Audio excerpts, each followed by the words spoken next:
Okay, thanks everybody. We're quite happy to hear László speak on the big ATSP result.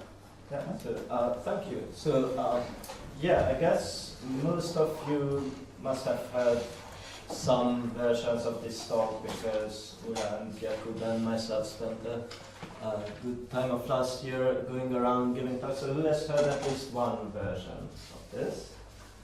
Good. At least two. At least three. Okay, so I think I give 3 talks. Yes, anyway, so like it's I would say that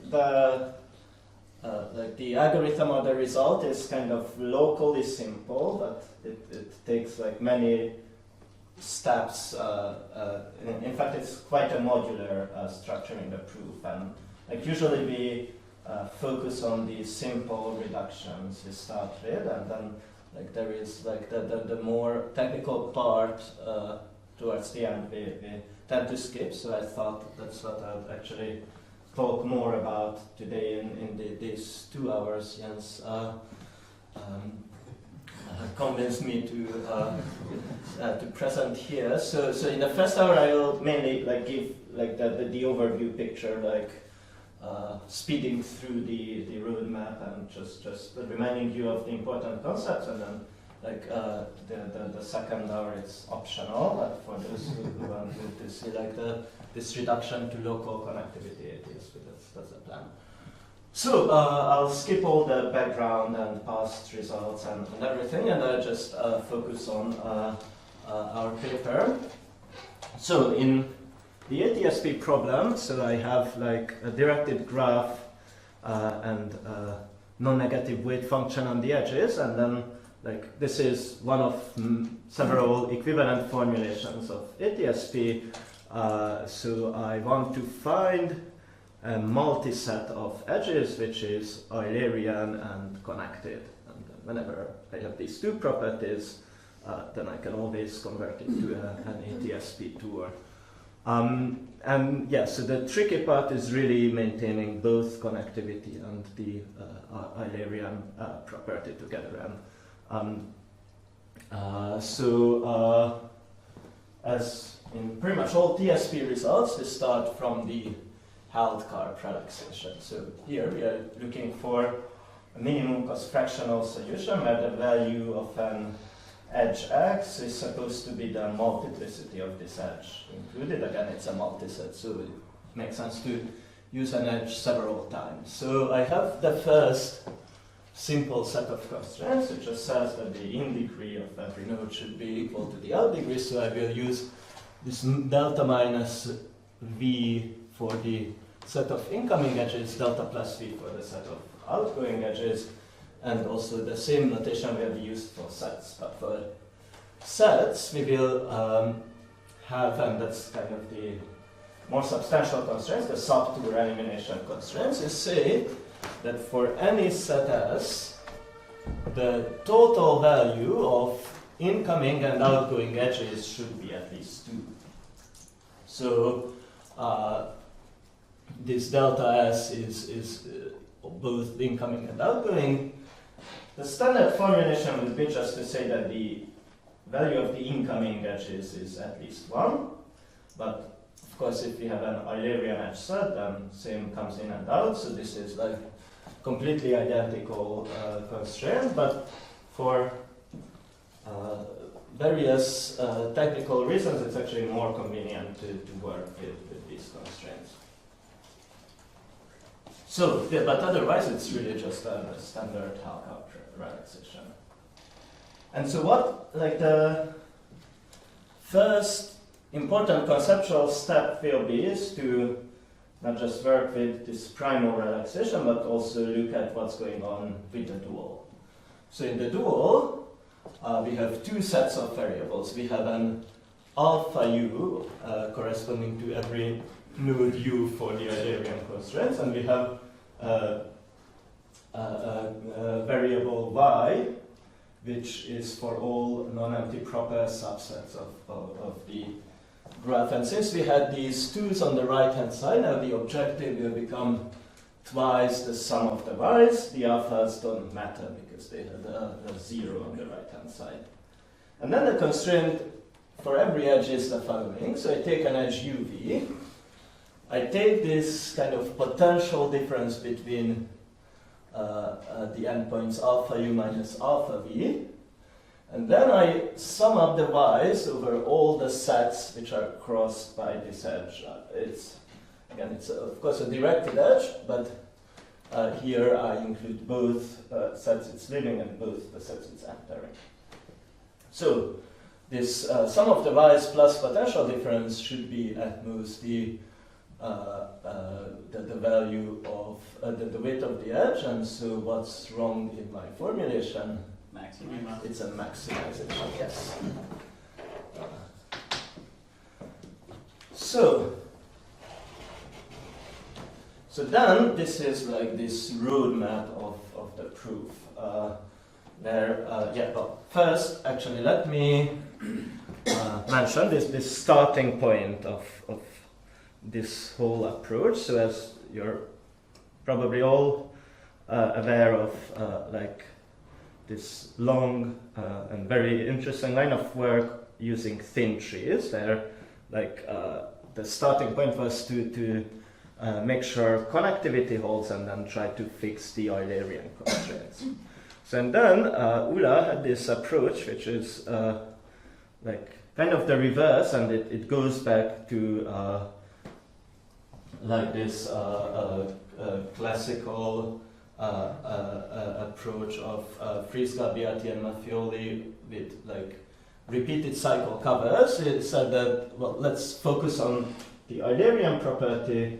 Let's try to build Eulerian subgraphs and then somehow gradually guarantee connectivity. So in particular, he gave a constant factor approximation for a special case of TSP, which is the node-weighted TSP, which means that I have a function or a vector on the nodes, P, and then the weight of every edge will be the sum of the weight of the two endpoints. And besides this result, he gave like the really more interesting part there. It's actually a black box reduction from TSP to another problem. So what? I'll define this problem later on. It's called Local-Connectivity ATSP. So we are looking for an Eulerian subgraph which satisfies some but not all connectivity constraints. And then there is something called an alpha light algorithm, which is sort of like an alpha approximation algorithm but not quite. And then if someone can come up with an alpha light algorithm for local connectivity ATSP for a certain class of ATSP instances, then on the same class, by using the factor 9 or 9 plus epsilon, we get a 9 plus epsilon times alpha approximation for ATSP. And then if you look at the numbers, the simpler part of this result is giving a 3 light algorithm for node-weighted ATSP, and then that's something I'm actually gonna present later on. But so this problem, this local connectivity ATS is quite simple to implement for this node-weighted setting. But then, and then, like you could just look at any arbitrary ATSP instance and just try to get an alpha light algorithm there. However, that fortunately seems very difficult. So what we had a previous paper with Ulla and Jakub where we looked at ATSP instances which are, well, the node weighted, the real interesting, or most fundamental case is when you have just a graph metric, like every edge has exactly weight 1. So let's assume we have 2 different edge weights, so it's not like the 1-2 TSP where like every edge has 1 or 2, but like I have really like 2 different weights, like we have cheap edges and expensive edges, and then I have non-edges which have infinite cost. Of course, if C is like a constant, then the expensive edge then like a constant factor for the unweighted case also gives a constant factor, but then if it's like much bigger, then it genuinely becomes a more difficult problem. And for this two-weight special case, we managed to like squeeze out an alpha-light algorithm. But that's actually something like, which is possibly even more complicated than this general algorithm we have here. And then the main difference is that there we just like took the problem instance and tried to find this alpha-light algorithm, whereas here we are kind of more patient. So we start with like a wild instance of ATSP, like an arbitrary graph and weight functions, and then we push it through a sequence of reductions until we like get some very specially structured instances where somehow this local connectivity ATSP becomes easier. And then, so actually, like these reductions to first laminarly weighted ATSP, that's something called irreducible instances and vertebrate pairs. These are kind of quite natural, like combinatorial reductions. So like, yeah, I'll quickly go through them. But then, like the substantial part is like the structure we can get out from when we get stuck with all these reductions. We cannot do any more like obvious contractions in the instance. Then we get some structure which is actually valuable for this local connectivity ATSP. So that's what I'll focus more on, and then I just go through quicker these first reductions. So any questions up to this point? Right, so let's start with these laminarly weighted instances, which is like the first. It's a very simple but like important idea of the way we think about the weight function. So instead of looking at an arbitrary weight, we will look at like some weight function which basically corresponds to like the primal dual slackness constraint. So that this from now on, instead of a graph and a weight function, we will think in terms of instances which are like a four tuple of different objects. So the first object here will be a graph that stays the same as is. Then the second object will be a laminar family of the vertices. The third one will be a Held-Karp solution. Now I don't have a weight function at this point, so here just I mean any feasible Held-Karp solution, and then y, it will be a value function. It assigns positive values to this laminar family. And then we have actually a few more constraints I'm going to write now. So first of all,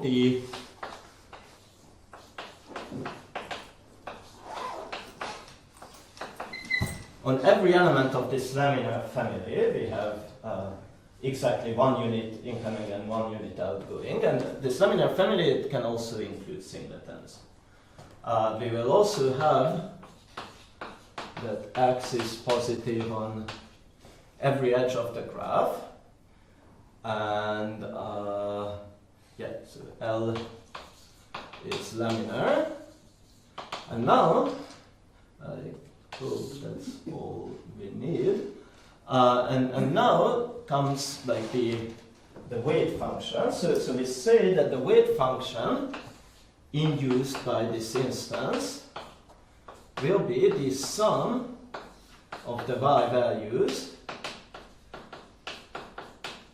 of all sets this edge enters or exists.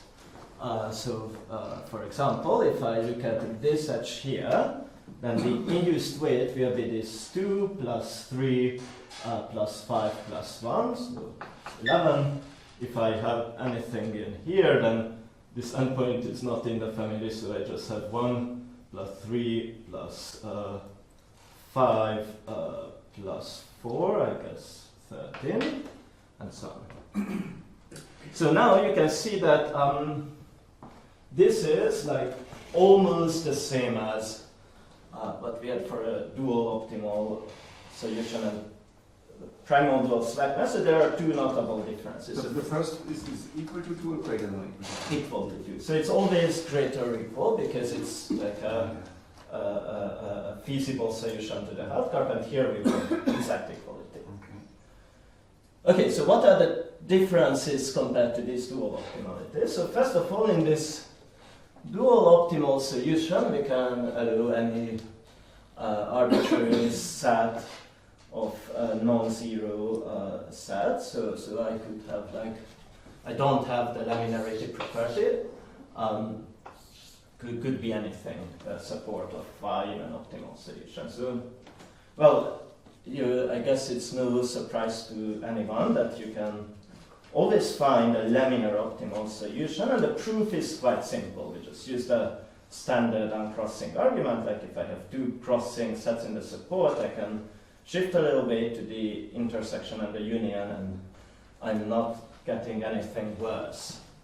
Now, we tend to think of uncrossing as like an algorithmic technique, but it's not exactly. So to get like an actual efficiently obtain a solution with a laminar support, it's kind of a nice little combinatorial question. Fortunately, this was solved in the 80s and the 90s, so maybe here use like an efficient uncrossing lemma by Carson, which I learned from András actually, but we can, this is doable. So, laminarity we can guarantee, and then we see that this is really just a complementary slackness. And then what happened with the alphas? Put them into the weights. You put them into the weights. Yeah, so we can just put them into the weights. So here it's just the simple observation that like as long as I have any Eulerian edge set, and then if I define v prime uv as v prime u plus alpha v minus alpha u, then the cost of any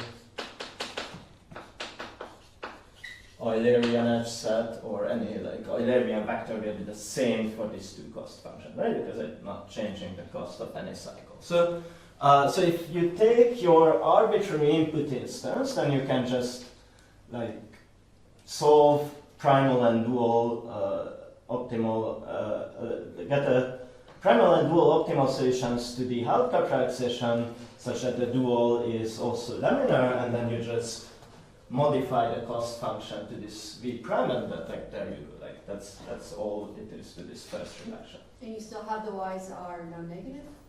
Yes, so the y's, well, normally they were assumed to be non-negative, and then the zeros I just forgot. So I just keep the, like L will be this laminar support of my positive y's.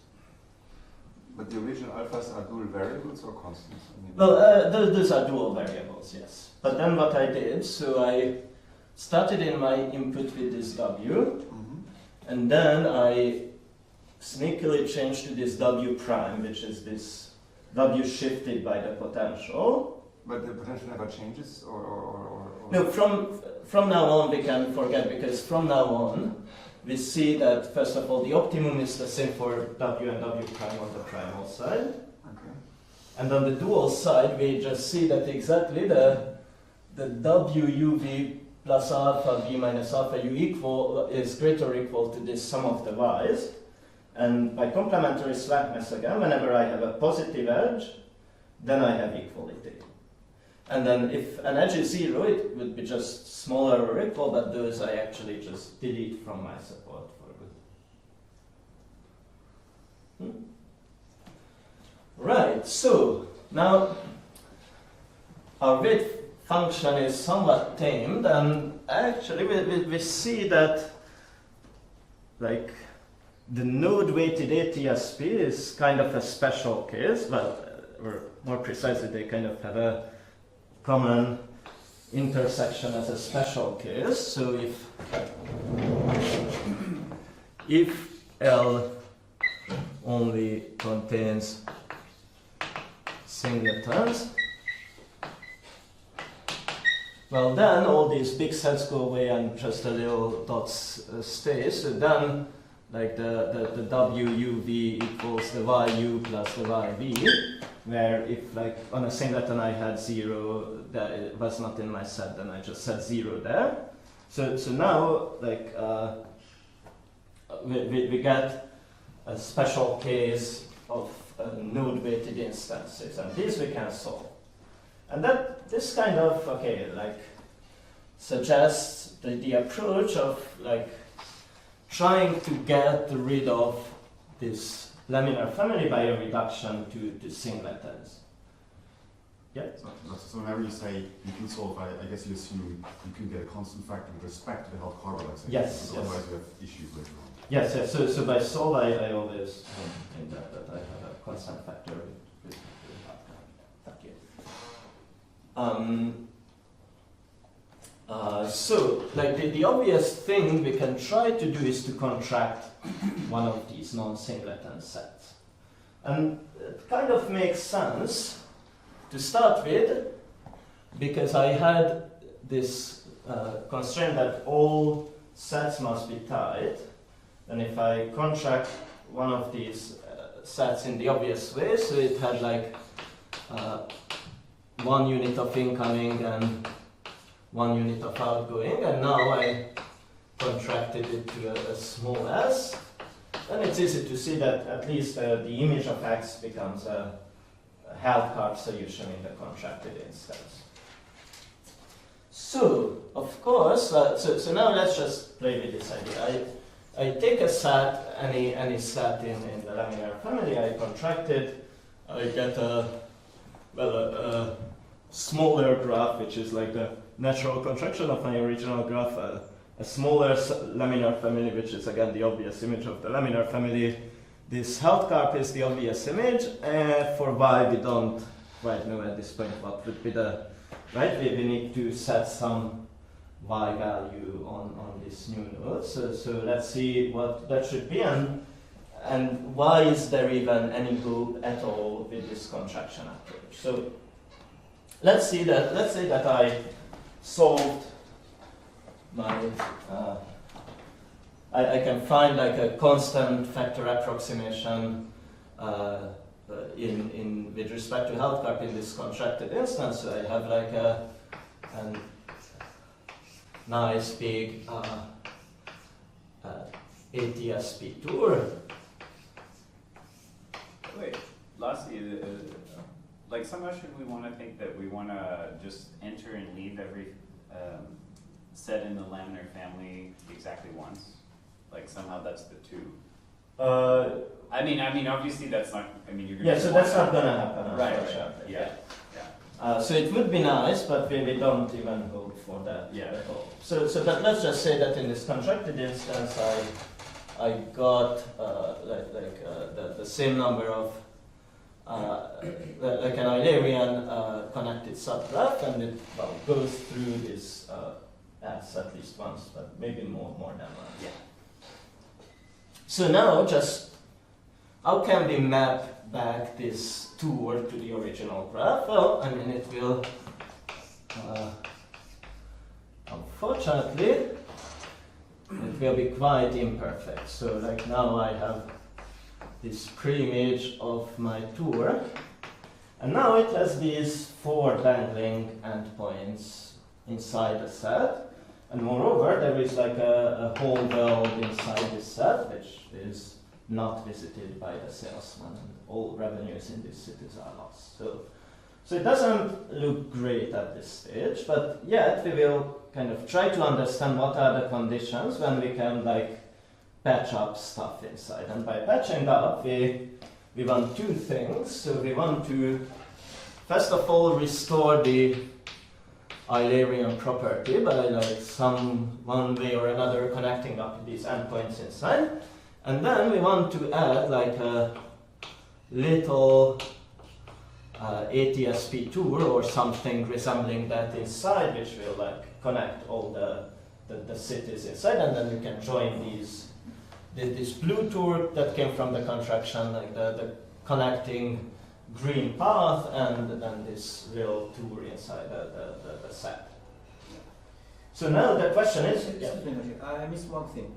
How do you pick, you choose this set to contract? So, so this is like I haven't like fixed it yet. I'm just like wondering in principle when would such a contraction be possible at all. So I'm just saying that like just from a the graph perspective, that's what contraction would mean, that like this set collapsed a single vertex. Now, is it even possible to like map it back to a tour in a meaningful way? And that's what I will try to now like elaborate on, like when and how this could be possible. So first question, like why can we even connect up these things inside, right? Well, why there are even paths connecting these endpoints? So of course, if your graph were strongly connected inside S, then at least that's always possible, never mind the cost.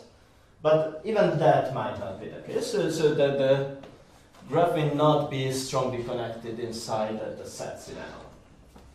But actually, luckily there is a structure which actually follows from like these alpha or gamma or whatever narrow cuts in all these ATSP path papers. So I will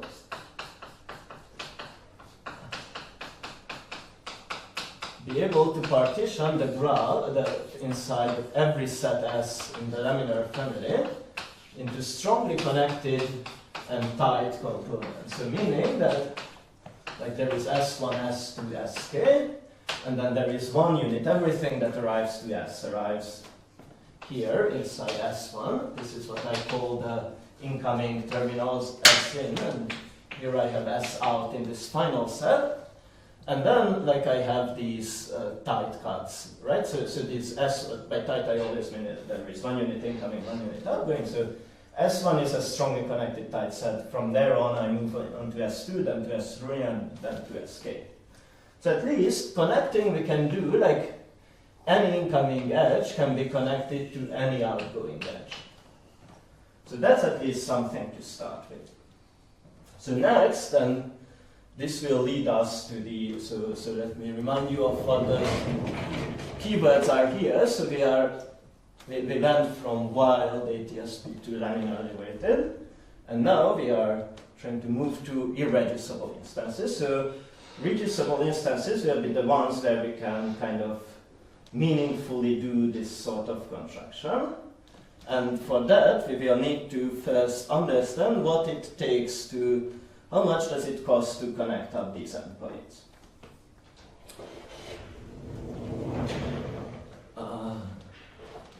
Right, so, okay, so this I'm not gonna prove, but like, you can all like figure it out easily. It's like an elementary argument. So another fairly elementary argument is the following. So remember how this cost function is defined? Like for every edge, like you sum up the values of all the sets it crosses. So now let's forget about this partition inside the set S. Let's just focus on an endpoint of an incoming edge and an outgoing edge. So we know that we can connect them up by a path. Russ, actually, just one question. So the SIs that you would have inside, those are strongly connected components. Yes. But they're not necessarily part of the laminar family, or?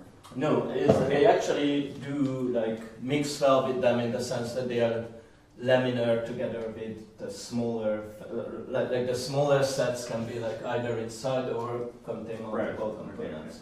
Okay. Yeah, I was just, because you were calling them S's. So. Right, so that's the best choice of terms at this stage. Okay, but let's just forget about them. So I just only wanted them to show that like actually I can connect up these endpoints.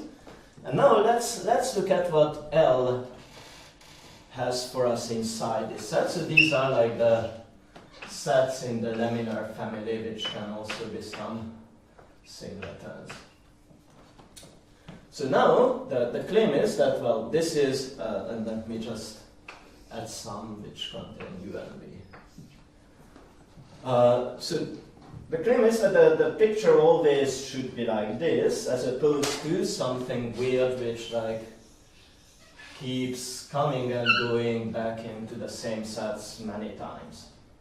So what I claim here, I won't try the formal claim. Well, what is the, what are you trying to? Yes, so, okay, let me write the claim. So for U in S in and V in S out, which are like the endpoint of an incoming edge and the endpoint of an outgoing edge, there exists a path entering any T in the Laminar family, which is T is a subset of S at most once. So what, like, the good guy is the white path, and the bad one is the pink one. So here, like, the proof is basically saying that, okay, like, let's look at this blue guy here. This is the first time I entered, and this is the last time I left it.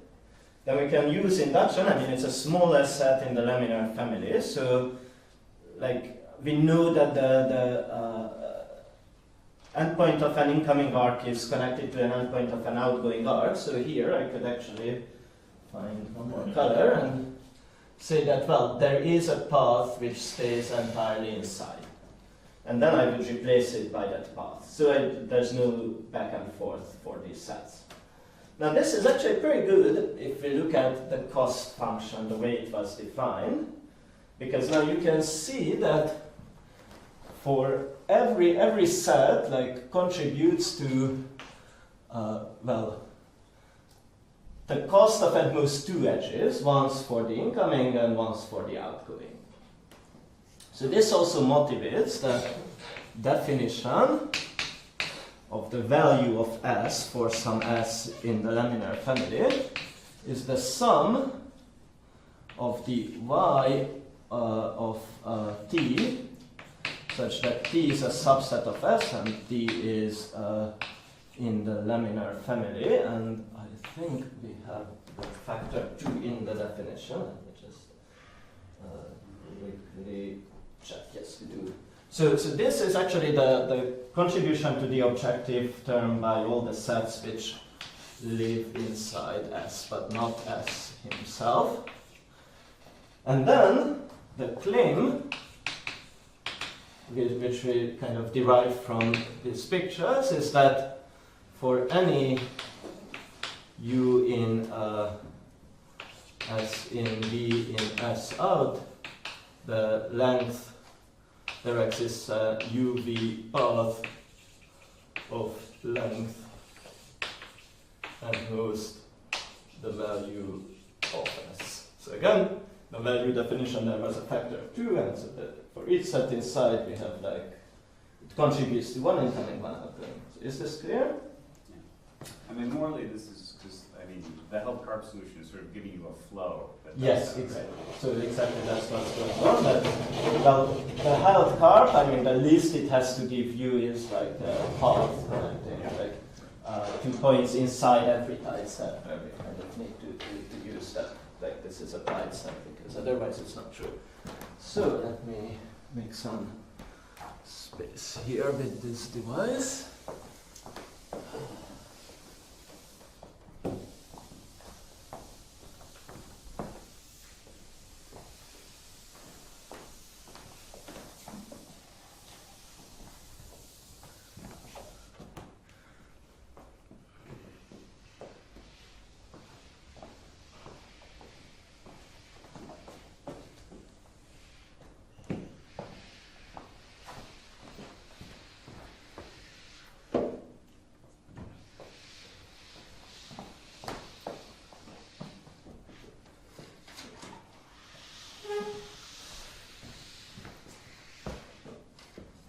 Right, so let me strengthen this claim right away. So this is almost the cost I need to connect up these loose endpoints inside it. Like, remember there was like I contracted to S. I mean, I like didn't define like anything exactly, but like just what in principle a contraction would mean. So if I want to make contraction work, then when I blow back that little vertex to a set, then I need to be able to connect up the endpoints, and to get some bounds on the cost, I need to be able to bound the connection cost. So what is really the connection cost? So I have this set S, and then this edge U comes in, an edge comes in with the endpoint U. Excuse me, Rashid, I missed one thing. Yeah. Are you assuming that there is one entering point and only one exiting? No. I mean, what I would do when patching up, I just arbitrarily pair them up, and then I take like same number of incoming, same number of outgoing, and I will like arbitrarily connect them up. So this argument you can do independently for each pair? And Yeah, we can do this independently for each pair. You'll also need a TSP inside S, right? I will get there, yeah. So that's we are now still in the green stage of the argument, and the pink will just come later. So we'll need two things inside, and this is just patching up the loose endpoints, what I'm trying to understand how this works. So I have U and V here, and then I do need this path P which connects them up, but let's just look at like the cost of this edge ZU. So like there is some contribution to that inside, which comes from the part of the laminar family in here, namely like the sum of these two, right? Like this 2 plus 3 somehow inherently is connected to U being inside this set. So let me write the definition, and then hopefully it will be clear what I'm going to say. So this is the sum of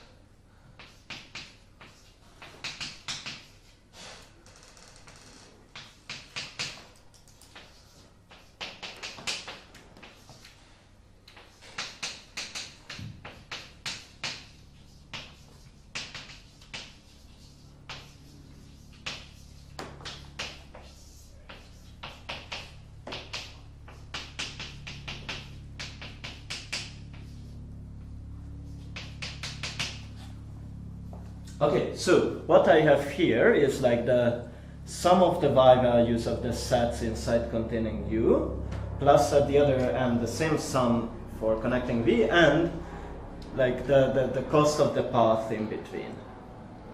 And let me strengthen that claim right away. I can say that actually the cost of this thing is already still bounded by the value of S, which is like twice the sum of everything inside. Including itself. So S is not included in it. It's just what is strictly inside. Yeah, okay. So why is this true? Well, we just need to refine this argument a little. Like if we argue that this path shouldn't cross the boundaries of any set more than once, but then if like U is already included in this set, like it shouldn't come and go out of U, right? Like it should just leave U once. So here I just counted it once, and then in this sum I counted once more, and the other endpoint, that's where I'm counting it. So is that clear? Okay, so let me now, again, I still don't know what to do with finding a tour inside, but just to be able to connect up the loose endpoints. So let me say that I had the instance I, and then contract S, which is a set in L. Then, like this contracted instance will be like the contracted graph, like, well, S kind of obviously contracted in the laminar family, and in the X, and then Y prime. Here I keep all the values of Y except for this set S. It was contracted to this little small s. There I keep the original dual value I had for S, and then I look at the maximum possible value, half of the maximum possible value of, like, this is for between incoming and outgoing ones. So now, why is this the right value to put here? Because what I want is that, like, I have a tour in my contracted instance. So now, in the cost of, like, this edge, like, this will be higher than what it used to be. So I add, like, this half of the maximum of SUV to the cost of this, but also to the cost of the outgoing edge, right? Because it's kind of symmetric. So here, like, I increase for any pair of incoming and outgoing edges, I added to the cost the maximum possible upper value bound on the SUV.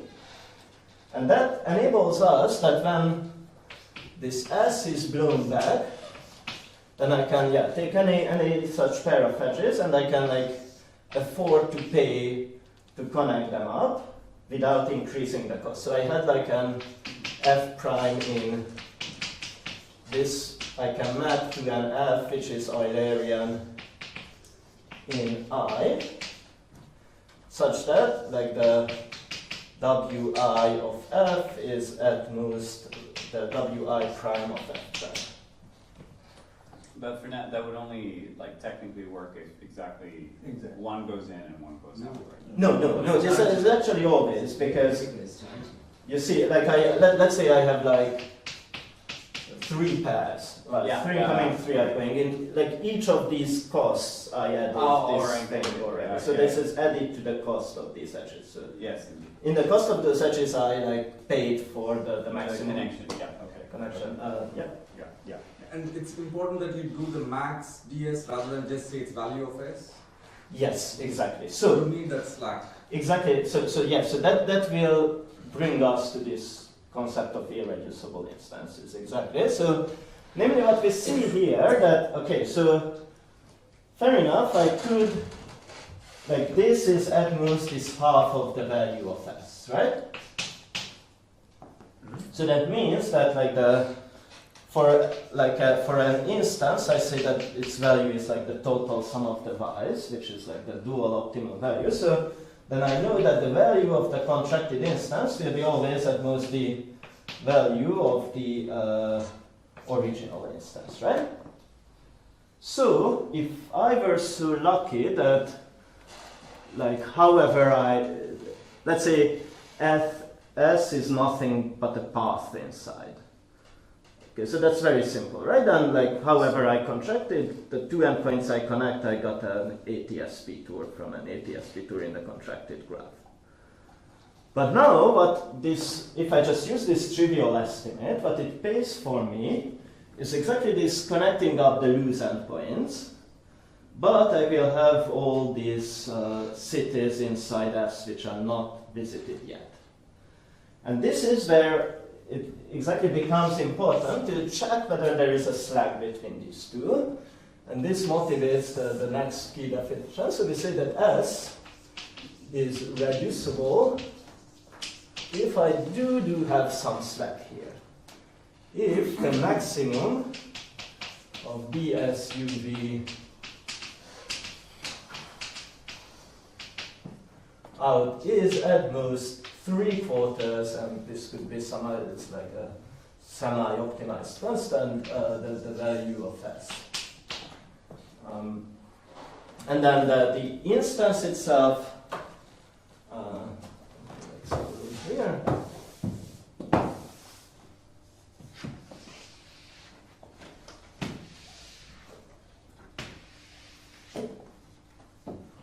So we say that the entire I is irreducible if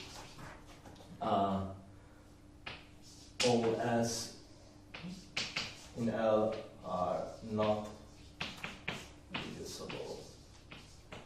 So if there is at least one set where I have such a slack, then I call the set and the whole instance reducible, and that there is nothing like that left, then these are called irreducible instances.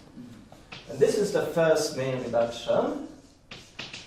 If there exists alpha approximate,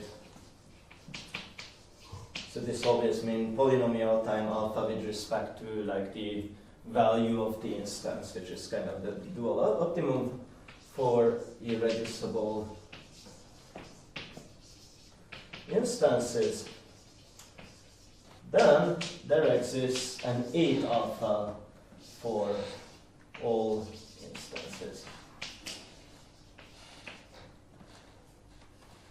Okay, so if this is the first key observation, is if I can reduce to the case when there is never enough slack, then, well, assuming that I don't really care about the value of the constant, just throwing in a factor 8, then we are done.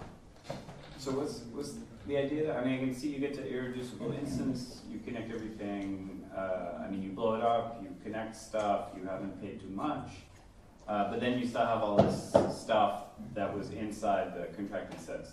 Yeah, so exactly. So let's look at that. So let me sketch the proof of what this has. It will need a second main operation. Like it's just what, you know, like graph theorists do all the time. If you have a set, you can either contract it, or you can contract the outside world, and then you stitch together a solution. So let's try to do that.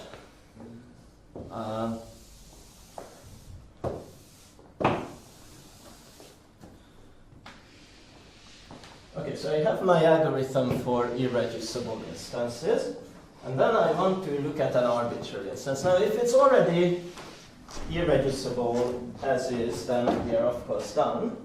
If not, then S smallest reducible set. So this is not a singleton. Singletons are always irreducible. Smallest by value? Smallest by size. So let's see what happens now. So what?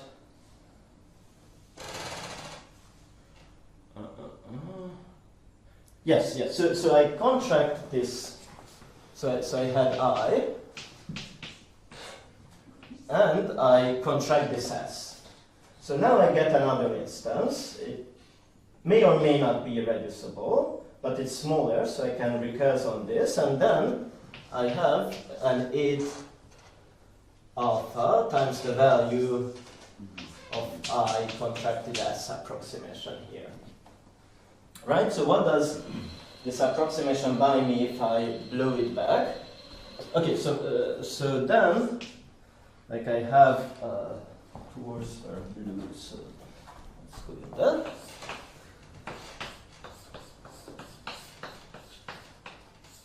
So let's just have like one incoming and one outgoing.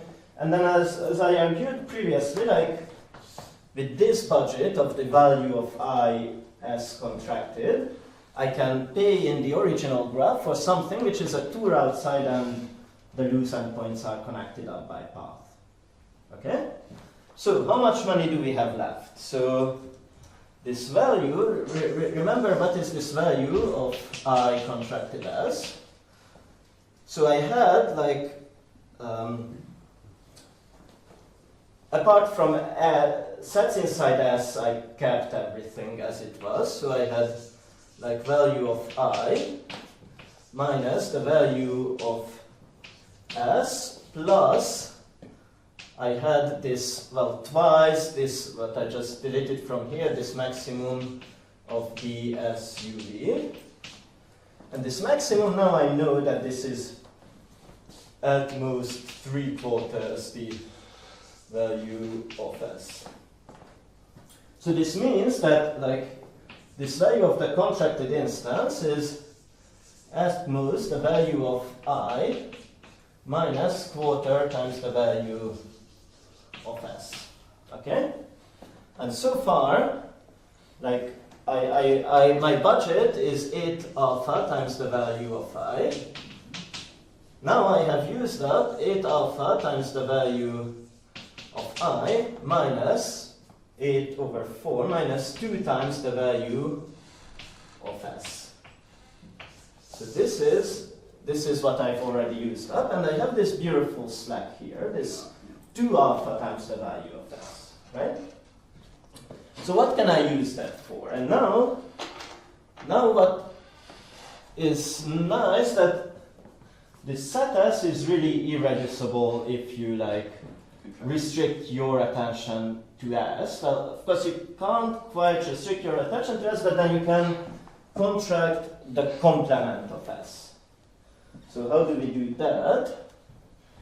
Let me go to the other board.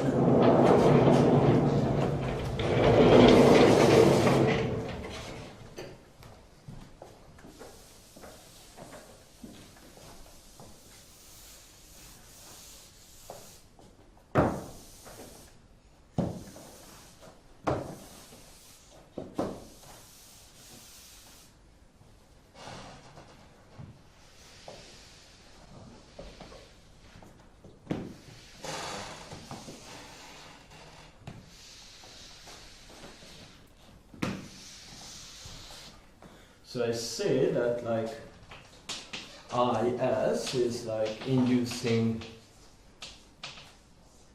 on S. So I keep everything that's inside S, and then I put this little S prime here, which is the contraction of the outside world. So this, since of course S had in degree 1, out degree 1, this will become like a node with in degree, out degree exactly 1, and then we again get a Hausdorff solution here.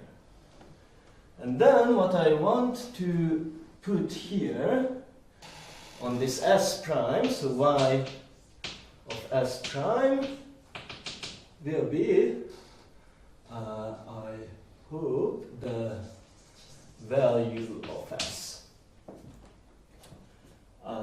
So let's see what that buys us. So let's say that I have a tour here. You don't need to include the way, like Y of S anywhere. So no, S is gone from the family. So L prime will be like T, which are inside L, inside S, union this new S prime. Right? I mean, there's no point actually, like this plays kind of the same role. And then this is irreducible. So this IS is irreducible. This is because like the way I choose S here was the smallest reducible set, so then all sets inside are still reducible. Yeah. So now, okay, there is quite some ugliness because this S may or may not be strongly connected. So let's ignore that and let's just assume that S is strongly connected. It works even without, but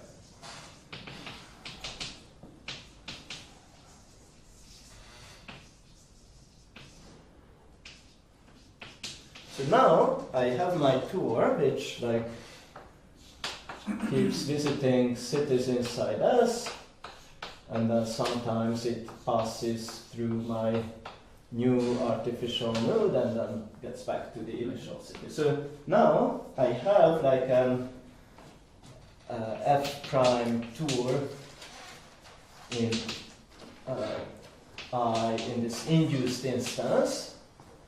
And now I can use my algorithm for irreducible instances. So this is just like alpha times the value of S, this IS. And what is the value of this set? Well, the value is really just the sum of all the dual things. Just a sec. So which was the value of S, that's what it was by definition, plus whatever I assigned to S prime, which was defined as the value of S. So this is 2 alpha times the value of S. So that looks very much like the slack we had up there, which is by no coincidence. So now the question is, well, this does use our artificial node S. So what can we do about that?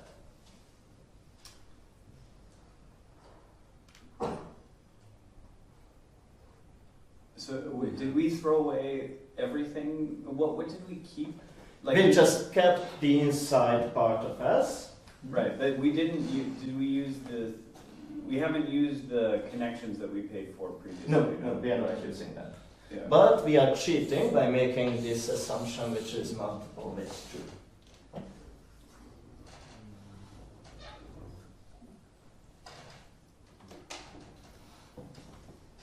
I mean, we can't just, replace those connections into S prime by the things that we bought previously that go through. No, well, those we don't know where they start and where they end.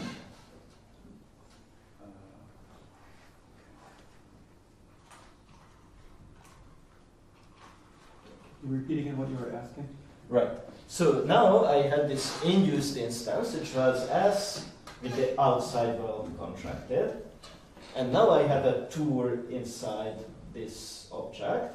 Now I want to remove this new node which corresponds to the contracted node and have like an Eulerian tour just inside S.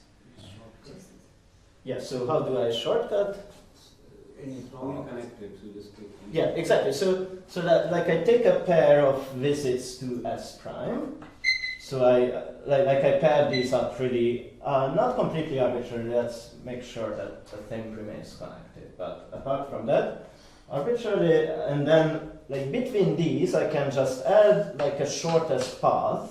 But the shortest path won't be more expensive than this DSUV, which is always smaller than the value of S. We are now not using any slag, but since we put here the value of S, we can afford to pay for that. And that shortest path is therefore guaranteed not to go through S prime because it's the shortest path? It's a shortest path inside S. So that comes from the old argument, and we were looking for a path inside S. Yeah, so yes, that's fine. Every time you're saying cost is with respect to the weights of the new instance. Yes. Well, okay, so I always want to relate the cost to this value of the instance. The cost is the tool using the weights induced by the one. Yeah. Ultimately, you have to pay the weights which are the original weights. So.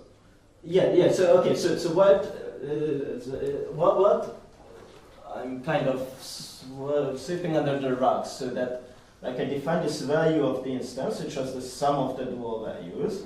So that's equal to the Hausdorff relaxation optimum on the instance if I use these induced weights generated by these y's. So that's always like, I mean, ultimately I want to pay for everything in terms of this value of I, right? I now want an 8 alpha times value of I approximation. And then, like there, when I did the contraction of the reducible set, I paid the 8 alpha times the value minus 2 alpha times the value. 8 alpha times the value of I minus 2 alpha times the value of S.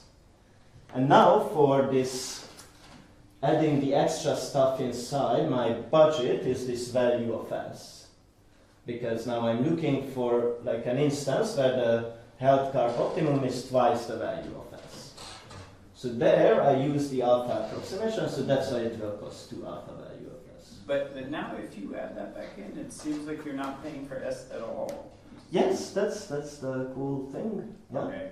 So right, because now you would. So now okay, what did I want to do? Why is it like I wanted to say that someone Ula gives us an alpha approximation for reducible instances. S, right? How can we get an 8 alpha for arbitrary instances? So I is an arbitrary instance. Yeah.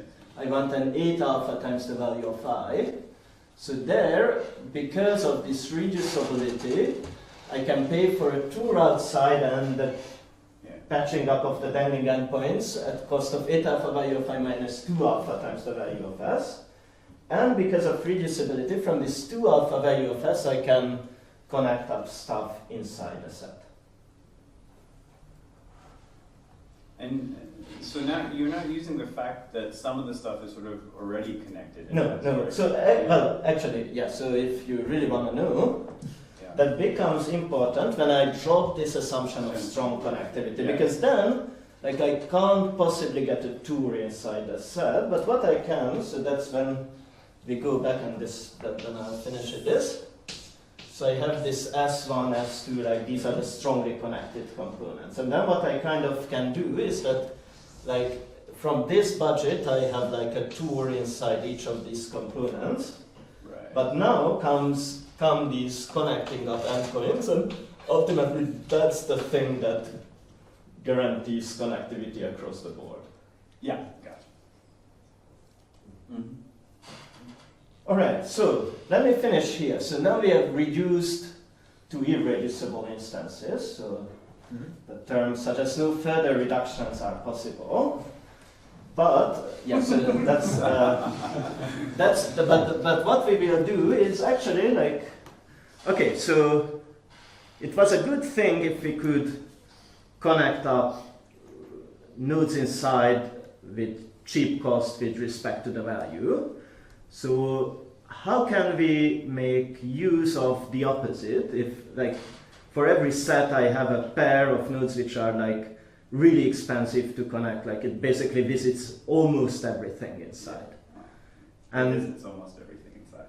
Yeah, so that's like in some sense. And then that will kind of suggest that, okay, like from those paths we can form something which starts to resemble a ATSP tour, and that will be like part of what is called a vertebrate instance, which I leave in suspense the definition what a vertebra of an instance or a backbone of an instance is, and then that will become useful for this reduction to node connectivity. So I won't go much into I just define in the next part what like these vertebrate instances are, and also explain what this node connectivity, local connectivity ATSP is, and then kind of give you an example by how this vertebra is used to get this alpha light approximation, which we need to for Uda's previous results. So yeah, I guess I finish here now.